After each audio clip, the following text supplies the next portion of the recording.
My parents built Harrison Manufacturing from nothing. Dad started the company in 1989, manufacturing industrial equipment parts in a 3,000-square-foot warehouse. Mom handled the books, working from our kitchen table while raising 3 kids. By the time I was born, an unexpected 4th child when Mom was 41, they'd grown it to 15 employees and $2 million in annual revenue. My older siblings all joined the business. Daniel, the eldest at 42, ran operations. Catherine, 39, handled sales and marketing. Michael, 37, managed logistics and distribution. Then there was me, 29 years old, the afterthought child, the one who didn't fit the Harrison mold. You were always different, Mom would say, not unkindly but not exactly warmly either. More introspective. Less driven. What she meant, less interested in the family business. I showed interest once. At 15, I asked Dad if I could learn about the manufacturing process. He patted my head absently. That's nice, sweetie. Why don't you focus on your schoolwork? Your brothers and sister have the business covered. At 17, I suggested a new inventory tracking system after reading about supply chain optimization. Dad smiled indulgently. We've been doing this for 28 years. I think we know what works. By college, I'd stopped trying. I studied economics and finance at Northwestern, paid for by scholarships and student loans because the business needed capital more than I needed tuition help. My siblings had their education fully funded, but I was told I was more academically inclined anyway, and should appreciate the character-building experience of financial independence. I graduated with $87,000 in debt and a job offer from McKinsey & Company in Chicago. My family didn't attend graduation. There was a major client meeting that weekend that required all hands on deck. You understand, Mom had said on the phone. The business has to come first. You're doing great on your own anyway. I understood perfectly. At McKinsey, I specialized in operational restructuring and investment strategy. I was good at it, exceptionally good. I could look at a company's financials and see exactly where they were bleeding money, where opportunities existed, how to optimize everything from supply chains to capital allocation. By 24, I was a senior associate. By 26, I made partner, youngest in the Chicago office's history. My compensation package included profit sharing and equity stakes in various ventures. I invested aggressively, carefully, strategically. My family never asked about my work. When I came home for holidays, conversations revolved entirely around Harrison Manufacturing. Production numbers, client contracts, expansion plans, industry challenges. How's the consulting thing? Dad would ask occasionally, his attention already drifting back to Daniel's presentation about Q3 performance. It's good. Still traveling a lot? Some. That was the extent of his interest. What he didn't know, I'd accumulated $47 million in personal assets by age 28 through careful investments and aggressive saving. I lived in a modest 1-bedroom apartment in Lincoln Park, drove a 6-year-old Subaru, bought clothes from Nordstrom Rack. My family assumed I was doing fine, whatever that meant for someone in consulting. Must be nice having a stable job, Catherine said once, her tone suggesting stable meant mediocre. Not everyone has the stomach for business ownership. There's no shame in being an employee. I'd smiled and said nothing. In 2020, everything changed. The pandemic hit manufacturing hard. Harrison Manufacturing lost 3 major clients in 2 months. Revenue dropped 47%. Their credit lines, already stretched thin from an expansion into a second facility, were suddenly underwater. They were burning through cash reserves at an unsustainable rate. By May 2020, they were 60 days from insolvency. Michael called me. First time he'd called in 2 years. Maya, we're in trouble. Real trouble. The business might not survive this. How bad? We need $15 million just to make it through the next 6 months. The banks won't extend more credit. Our existing investors are pulling out. His voice cracked. Dad's talking about bankruptcy. What do you need from me? The pause was long. Do you have maybe $10,000 we could borrow? Just temporarily. I know it's a lot, but $10,000. To save a company that generated $34 million annually before the crash. Like asking for spare change. I don't have that liquid right now, I lied. But let me make some calls. I know people in private equity. Really? That would be incredible. We're desperate, Maya. I hung up and spent the weekend analyzing Harrison Manufacturing's financials. Michael had sent everything, desperate enough to overlook that his little sister probably couldn't help anyway. The company was struggling, but the fundamentals were sound.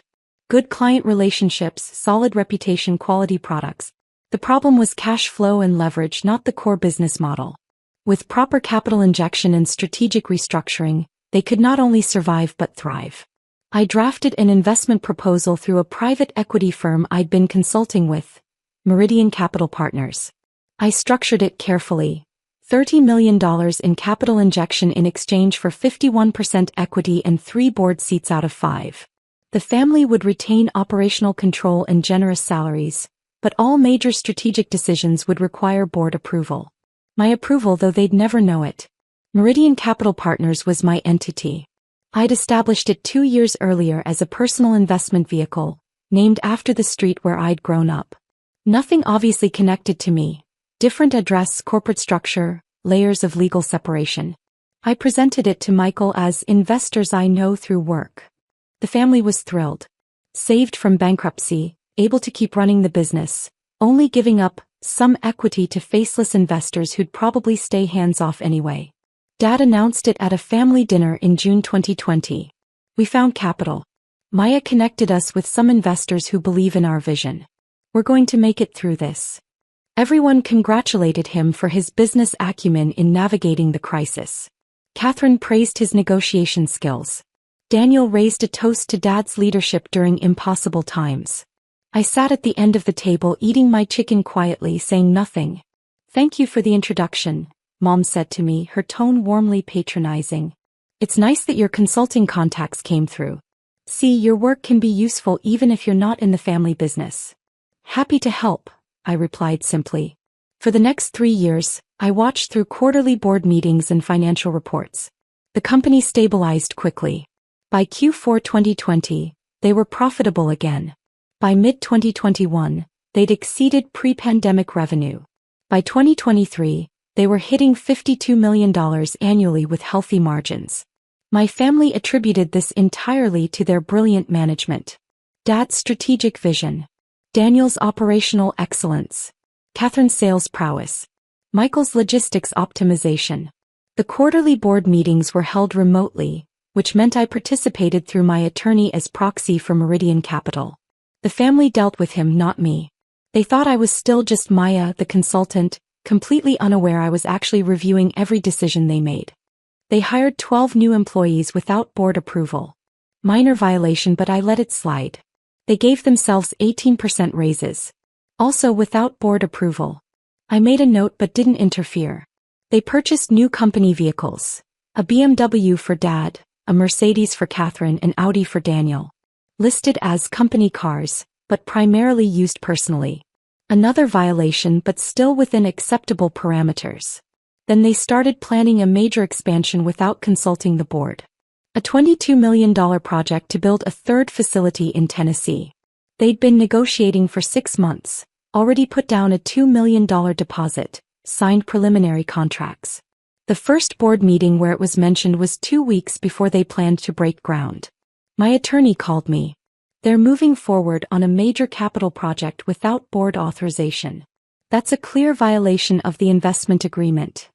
What are they saying when you raise concerns? Daniel says they don't need board approval for operational decisions. Catherine insists they're just informing us as a courtesy. Your father claims he's run this company for 34 years and knows what he's doing. Do they understand the board has final authority on expenditures over $5 million? They don't seem to think it applies to them. They're treating the investment agreement like a suggestion. I reviewed the Tennessee project details. The financials were shaky, overly optimistic projections, inadequate market research, unclear ROI timeline. They were making an emotional decision, not a business one. Schedule an in-person board meeting, I told my attorney. I'll attend. In person? You've never attended in person. Things are changing. Set it for next week. Don't tell them I'm coming. Just say Meridian Capital will have a representative present for the vote. They're not going to like this. They don't have to like it. They have to comply with it. The board meeting was scheduled for Thursday at 2 p.m. at Harrison Manufacturing headquarters, a building I'd visited exactly 3 times in 9 years, always as Dad's daughter, never as his majority shareholder. I arrived at 1:45 p.m. wearing a Tom Ford suit, carrying a Celine briefcase, looking every inch the private equity executive I actually was but had never shown them. I kept my sunglasses on as I walked through the lobby. The receptionist, new since my last visit, looked up. "Can I help you?" "Board meeting. Conference room A." "You're with Meridian Capital?" "Something like that." She directed me down the hall. The conference room door was open. I could hear voices inside, Dad's deep baritone, Catherine's confident laugh, Daniel's steady explanations. I pushed the door open. 4 faces turned toward me. Dad, Daniel, Catherine, Michael. Plus my attorney, James Rothstein, who was carefully controlling his expression. "Why, Catherine blinked. "What are you doing here?" "I'm here for the board meeting." "This is a business meeting," Daniel said slowly. "For actual company matters. Did you need something else?" "I'm here for the board meeting," I repeated, taking a seat at the table. "Shall we begin?" Dad looked confused. "Honey, this is about the Tennessee expansion. Very technical corporate stuff. You probably wouldn't find it interesting." "On the contrary, I find it extremely interesting. A $22 million capital project without board approval violates Section 7.3 of your investment agreement." Silence. Michael frowned. "How do you know about our investment agreement?" I removed my sunglasses, met his eyes. "I've read it very carefully." "James," Dad turned to my attorney, "can we get started? I'm not sure why Maya's here, but we have important business." "Ms. Harrison is here in her capacity as principal representative of Meridian Capital Partners," James said formally. The room went silent. "That's not funny," Catherine said finally. I opened my briefcase, removed a document, slid it across the table. "Corporate structure of Meridian Capital Partners. Note the principal shareholder and CEO." Dad picked it up, his hand starting to shake. His eyes scanned the page, then stopped. "This says, Maya Harrison, 100% equity holder, Chief Executive Officer, Board Chairman." "That's correct." "This is a joke," Daniel said, but his voice wavered. I slid another document across. Investment agreement signed June 2020. $30 million capital injection in exchange for 51% equity in Harrison Manufacturing. Note the signature on behalf of Meridian Capital. My signature. My legal name in full. Catherine grabbed it, read it, looked up at me with dawning horror. You're the investor." "I'm the majority shareholder, yes.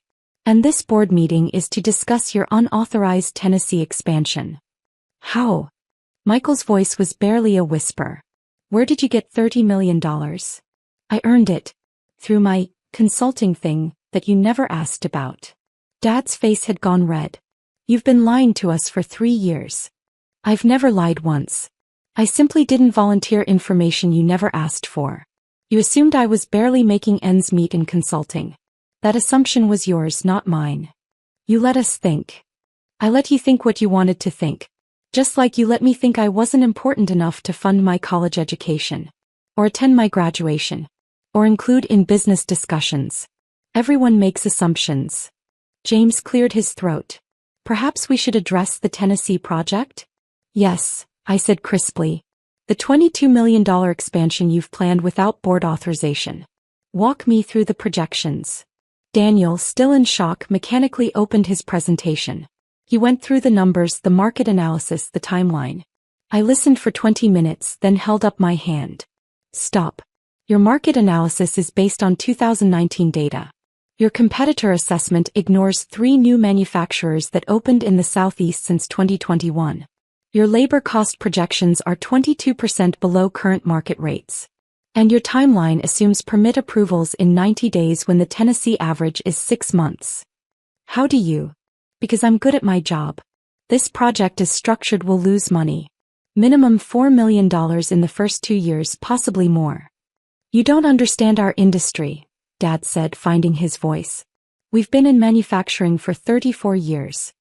And I've been restructuring manufacturing operations for 8 years.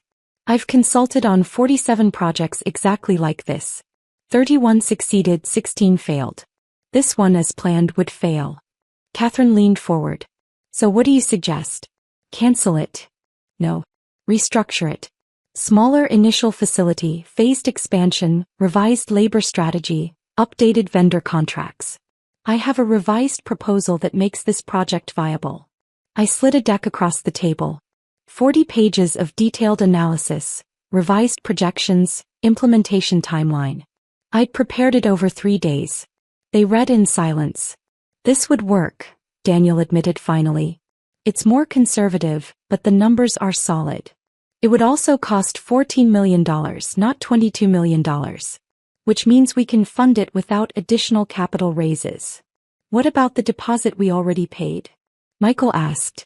On a preliminary site that's overpriced by $1.3 million? Consider it a learning experience. I've identified 3 better locations. We can forfeit the deposit and still come out ahead. Dad stared at the proposal. You did this in 3 days? I do this professionally. This is what I've been doing while you thought I was making PowerPoints for corporate clients. How much do you make? Catherine asked bluntly. Last year, $8.7 million. This year's on track for $11 million. The number landed like a physical blow. That's more than the entire executive team combined, Michael said weakly. Yes. Why didn't you tell us? Mom's voice came from the doorway. I hadn't noticed her arrive. She stood frozen, looking at me like I was a stranger. Why would I? You never asked. You never showed interest in my work beyond, how's the consulting thing? You assumed I was average at best, probably struggling in my expensive Chicago apartment, making maybe $100,000 a year if I was lucky. We would have been proud, Mom said. Would you? Or would you have been uncomfortable that your afterthought daughter was more successful than your golden children? Silence answered that. The Tennessee project, I said, returning to business. We vote now. All in favor of the revised proposal. James raised his hand immediately. He represented my 51% controlling stake. I raised my own hand. That's 3 board seats out of 5. Motion passes. The project moves forward under the revised structure. Wait, Dad said. We don't get a say? You had a say. You chose not to exercise it through proper channels by presenting the project to the board before making commitments. Now the board is exercising its authority. This is our company, Catherine said, but without heat. She looked dazed. 49% yours. 51% mine. That's how majority equity works. You're going to take over everything, Daniel said. Control all our decisions. No. I'm going to do what I've been doing for 3 years. Provide capital, strategic oversight, and approval on major decisions. You'll continue running daily operations. But this fantasy where you're independent owners who just happen to have silent investors? That ends now.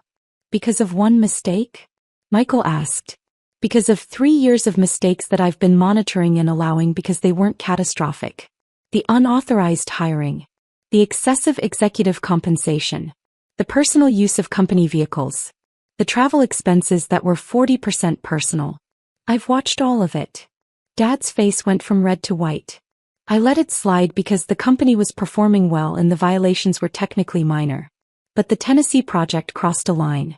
You were about to blow $22 million on a poorly planned expansion because you didn't want to ask permission from faceless investors. What do you want? Dad asked, his voice defeated. Compliance. Respect for the investment structure. Acknowledgement that I'm not your daughter playing at business. I'm your majority shareholder who saved you from bankruptcy. We would have found other investors, Catherine said weakly. You tried for 3 months in 2020. Everyone turned you down. I was your last option and you didn't even know it was me. The truth of that statement settled over the room.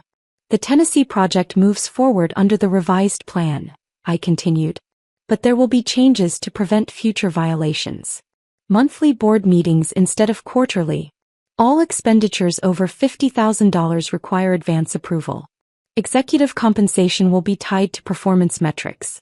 And company vehicles will be actually used for company business or purchased personally. You're punishing us, Daniel said. I'm implementing standard corporate governance that should have existed from day one. These are normal structures for any company with external investors. But you're not external, Mom said quietly. You're family. Am I? Because for 29 years I've been the family member you barely included.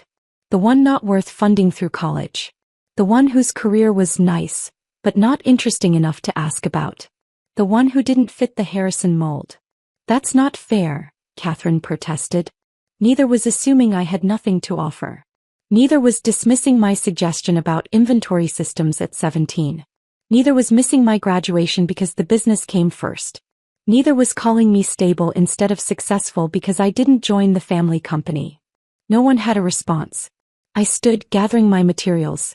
James will send the revised Tennessee proposal and new governance structure by tomorrow morning. We'll meet monthly first Thursday 10 a.m. Attendance is mandatory for all board members and executive team. Wait, Dad said. Just wait. Can we talk about this as a family? We're talking about it. At a board meeting. Which is the appropriate venue for discussing company business. I mean really talk. Not like this. Not so formal and cold. I looked at him for a long moment. You have 3 other children in this room. Talk to them about how it feels to have your contributions dismissed. I'm sure they can't relate, but maybe they'll try. I walked toward the door. Maya, please. Mom's voice stopped me. We didn't know. We didn't understand. If we had known. If you had known, would you have treated me differently? Or would you have resented that your late-in-life accident baby was more successful than your planned children? Her face crumpled. I'll see you Thursday, I said and walked out. The drive back to Chicago gave me 3 hours to think about family power and the weight of being underestimated for an entire lifetime. They called. All of them. Dozens of times over the next week. I let every call go to voicemail. Dad's messages evolved from confused to angry to pleading. You owe us a conversation.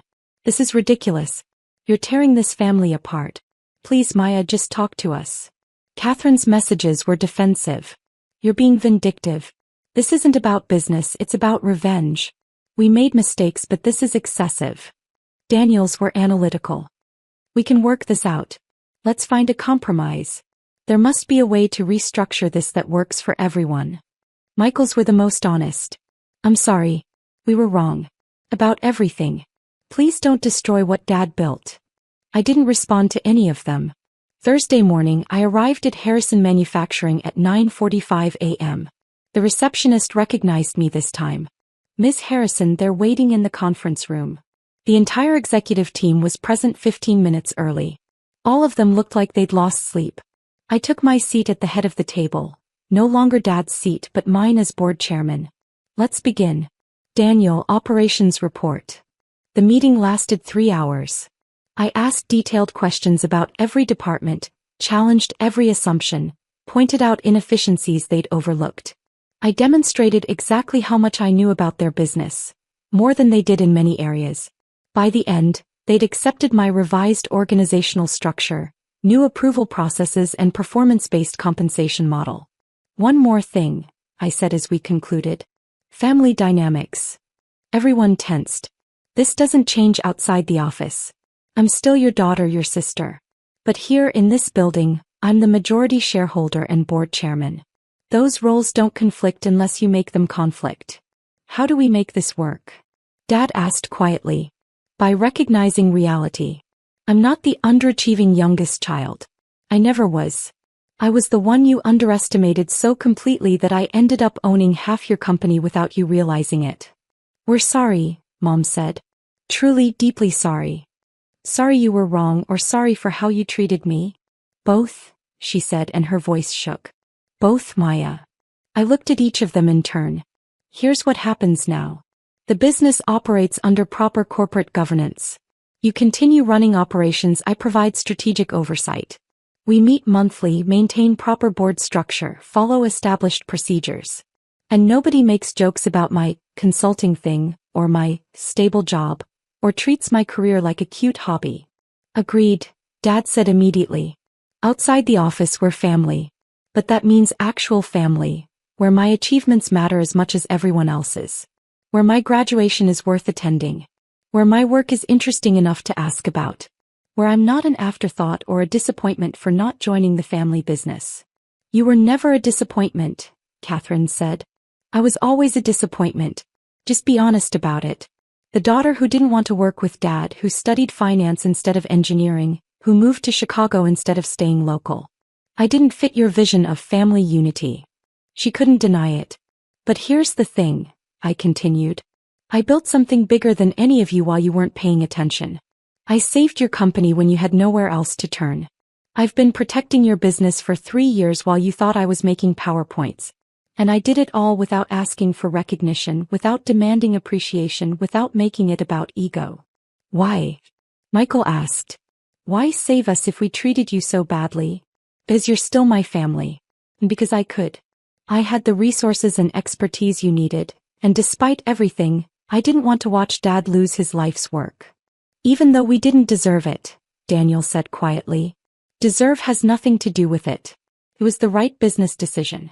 Good fundamentals, fixable problems, clear path to profitability. The fact that it was family was secondary. Dad looked at me with something like awe. When did you become this person? I've always been this person. You just never looked closely enough to see it. The meeting ended. As everyone filed out, Dad hung back. Maya, he said. I failed you. As a father, as a mentor. I was so focused on building something with Daniel and Catherine and Michael that I never saw what you were building on your own. No, you didn't. But we can't change the past. Can we change the future? I considered that. Maybe. If you actually mean it. If this isn't just fear of losing your company talking. It's not. I'm proud of you. I should have been proud of you all along, but I'm proud of you now. What you've built, who you've become, it's remarkable. Thank you, I said and meant it. Will you come to dinner Sunday? Family dinner, not business. Just us. Will there be a seating chart? He smiled sadly. You can sit wherever you want. Then I'll be there. Sunday dinner was awkward but genuine. They asked about my work. Really asked, wanting actual details. I told them about my projects, my strategies, my career progression. Catherine listened with grudging respect. You made partner at 26? That's insane. It's what happens when you're good at your job and don't have family connections to rely on. She winced but nodded. Daniel asked about my investment strategy. I explained portfolio theory, risk assessment, market analysis. He took notes. Michael wanted to know about my life in Chicago. I told him about my apartment, my friends, my surprisingly normal existence for someone worth $156 million. You're worth what? Dad choked on his wine. $156 million. Well, $157 million as of Friday's market close. The number hung in the air. And you drive a Subaru, Catherine said slowly. It's reliable and efficient. Why would I drive something else? Because you can afford literally anything. Affording something and needing it are different things. I learned that from watching the business nearly collapse because you expanded too fast and burned through cash on non-essentials. Dad nodded slowly. Fair point. The dinner ended with tentative new understanding. Not forgiveness, that would take time. But acknowledgement. Recognition. The beginning of actually seeing me. 6 months later, the Tennessee facility opened under the revised plan. On budget, on schedule, profitable within 4 months. Harrison Manufacturing hit $61 million in revenue that year. Executive compensation increased, but now tied to performance metrics that actually mattered. I attended monthly board meetings, provided strategic guidance, challenged assumptions. But I let them run operations, make tactical decisions, lead their teams. At family gatherings, they included me in business discussions. Not as a courtesy, but as the person with majority control and strategic expertise. Maya, what do you think about the Wisconsin opportunity? Dad would ask. I'd give my analysis. Sometimes they agreed, sometimes we debated. But they listened. A year after the revelation, Catherine called. I want to apologize. Really apologize, not just say sorry because you own the company. I'm listening. We treated you terribly. For your entire life. We made you feel less than, like you didn't matter, like your path was inferior to ours. And the worst part is we didn't do it maliciously, we just genuinely believed it. We thought our way was the only way and anything else was settling. That's honest. I was especially cruel. All those comments about stable jobs, about being an employee, about not having the stomach for business ownership. I was so confident in my superiority that I never considered I might be wrong. You weren't superior. You just had a louder platform. I know that now. And I'm sorry. Genuinely, deeply sorry. Thank you, I said. That actually means something. 2 years after the revelation, Dad asked me to take over as CEO. You're better at this than any of us, he said simply. The company's thrived under your strategic direction. You should be leading it officially. I don't want to be CEO. He looked surprised. Why not? Because I have my own career that I love. I'm not interested in running operations. I'm interested in strategic investment. That's what I'm good at, what I enjoy. You need an operator, not a strategist in the CEO role. Then what should we do? Hire a professional CEO. Someone with manufacturing experience and operational excellence. Keep Daniel as COO, Catherine as Chief Sales Officer, Michael as Head of Logistics. But bring in outside expertise for the top role. You'd be okay with that? I'd prefer it. I'm the board chairman and majority shareholder. That's where I add value, governance and strategy, not daily operations. We hired Jennifer Wu, a manufacturing veteran with 20 years of experience. She was brilliant, decisive, and completely unintimidated by family dynamics. Harrison Manufacturing hit $78 million in revenue her first year. $94 million her second year. My family learned to operate in a proper corporate structure. They learned that expertise matters more than bloodline. They learned that the quiet daughter they dismissed for 29 years was the reason they still had a business. And I learned that sometimes the best revenge isn't destruction. It's succeeding so completely that everyone has to acknowledge they were wrong. It's saving the people who dismissed you, then making them work within structures you control. It's proving your worth so undeniably that they can't explain it away or minimize it or pretend it doesn't exist. 3 years after that board meeting, I sat at Thanksgiving dinner at my parents' house. The table was full, 32 people across 3 generations. Dad stood to make a toast. I want to acknowledge someone special. Maya, our youngest, who I failed to appreciate for most of her life. Who built an extraordinary career while we weren't paying attention. Who saved our family business when we had nowhere else to turn. Who's taught us that success comes in many forms, and sometimes the quietest person in the room is the most powerful. Everyone raised their glasses. I smiled, accepted the recognition, and thought about the girl who sat outside Dad's office at 7 years old, wanting to learn about business, being told it was too complicated. She'd learned anyway. She'd learned so well that she ended up owning the business outright, controlling the family's entire financial future, respected and acknowledged and finally seen. Keep your pocket change, Dad had said. Turned out my pocket change was $30 million that saved his entire company. Turned out their real investors were me all along. Turned out the daughter they dismissed was the only reason they still had anything to dismiss her from. That's not irony. That's justice. And sometimes, justice is simply letting people discover that their assumptions were wrong, their dismissals were short-sighted, and the person they underestimated was the one holding all the power. I didn't need to destroy them. I just needed them to finally see me clearly. And now they did. Every single day,